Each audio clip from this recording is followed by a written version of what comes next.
So real quick before I begin, I've been making a lot less gaming videos lately.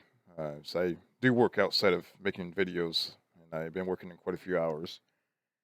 I've been noticing that I've been getting less and less views on my gaming videos. And it's a little disappointing because I have over 30,000 subscribers. The last video I made took me about 3 weeks, and I only got 1,000 views. I do appreciate the feedback. If you would like to participate and share with my gaming channel with other people, that is awesome. I do appreciate that.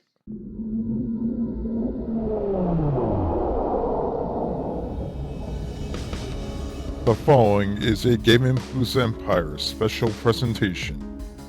This video may contain mature language and graphic content. Back in the late 70s and 80s, SNK designed arcade games which became quite popular around the world. Eventually, SNK started developing and publishing gaming console games for the NES. After getting a taste of the NES gaming console, they decided to create their own gaming console. In 1990, SNK introduced the Neo Geo gaming console for a whopping $650, which is way more than $1,000 in today's money. That's a lot of money. What the hell? The controllers were massive, and the game cartridges were huge. And the games actually costed over $200 per game. SNK refused to call their console 16-bit and referred to it as a 24-bit console. So guess what? It's 8-bit better than the Sega Genesis and Super Nintendo. Or is it? Let's find out. So right here we have a little bit of a demonstration of the Neo Geo versus the Super Nintendo. And at the top you can see the speculation differences between both consoles. The Neo Geo obviously had a better processor and more RAM, more video RAM. And you can see right here, there's a portion of the game that was not in Super Nintendo during the introduction. And this is the title screen right here. And they look pretty close to the same. Now this is where you see a slight difference. The colors on the Super Nintendo appear to be more washed out. Nonetheless, the detail does pretty much look pretty close to the same. The character models look pretty close to the same as well. We have our best players screen right here, and this is actually a little side-by-side comparison of the character model. And as you can see there, they do look pretty close to the same. And pretty interesting. I actually like the Super Nintendo version of that character better. Now right here we have the Sega Genesis version of the same exact game. We're going to do another side-by-side comparison. At the top, you can see that the processor on the Genesis matches the Neo Geo closer to the actual real thing versus the Super Nintendo's much powerful processor. And we have the title screen. They look pretty almost identical. And check that out. As you can see here, this is probably not the same exact map, but you can tell that the colors are not washed out on the Genesis version. It looks more native towards what the original game was. It looks a lot more loyal to the original Neo Geo version of the game. And we have the best player screen. And here's another example of the character model right here. And it looks very, very close to the original. Was it really worth paying that much more for the Neo Geo? Who knows? I guess if you want the real arcade experience, it's worth it. And here we have a little bit of a comparison between the Neo Geo and the Super Nintendo with the game World Heroes. It's definitely one of my favorite SNK games. I definitely have both the Super Nintendo and Genesis version of the game. Definitely cannot afford the Neo Geo version of the game, so let's check out the comparison right here. The title screens look pretty close. See the Neo Geo on this portion of the game right here looks definitely more detailed. The select screen looks similar, not quite the same. And right here, the mode select screen look quite similar. And here's the bonus portion of the game right here. You get to beat up a boulder. And you can tell the sprites on the Super Nintendo version are smaller.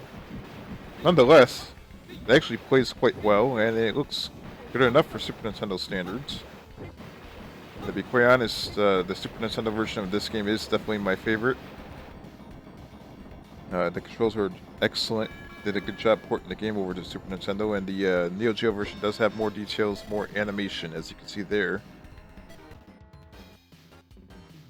And let's check out what an actual match looks like in this game. You can still see in the Super Nintendo version all the people in the background waving their hands around, and it's actually pretty good.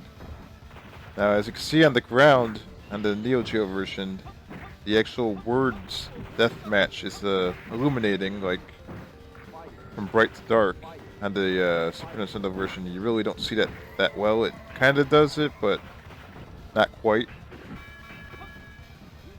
So the Super Nintendo does have its limitations. Nonetheless, it does play perfectly fine.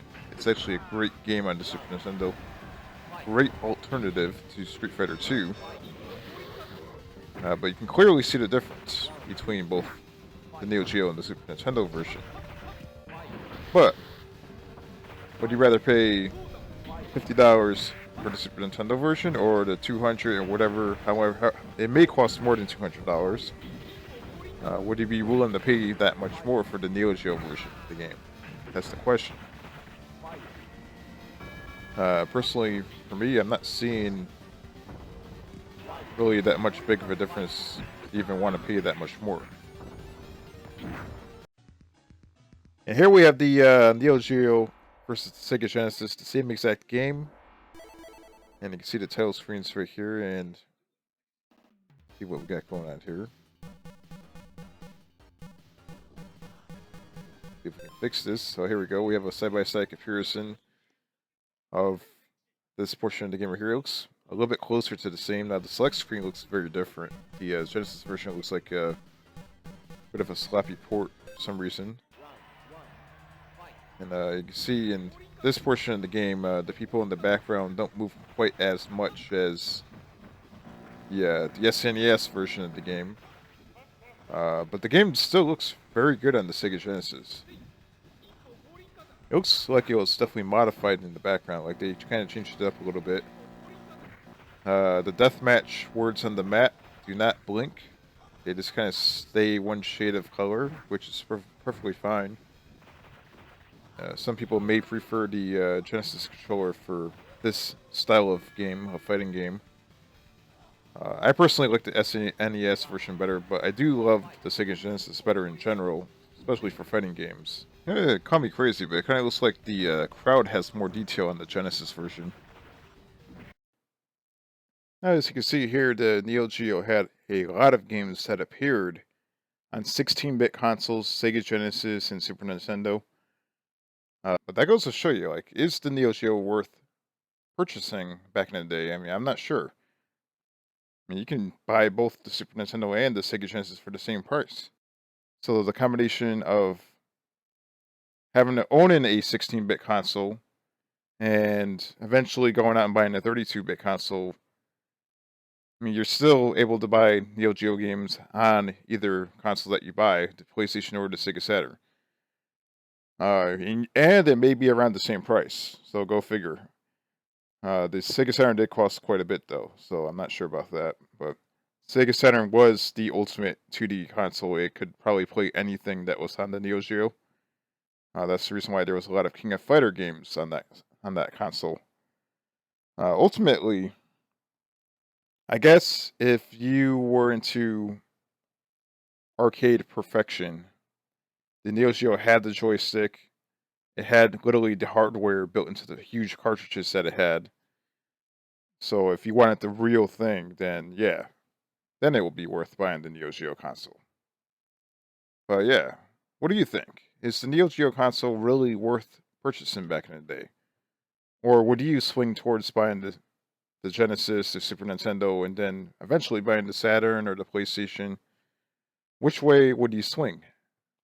Buying the $600 and something console Neo Geo, or buying the other consoles? Because you can literally buy all of them for the same price. Let me know down below.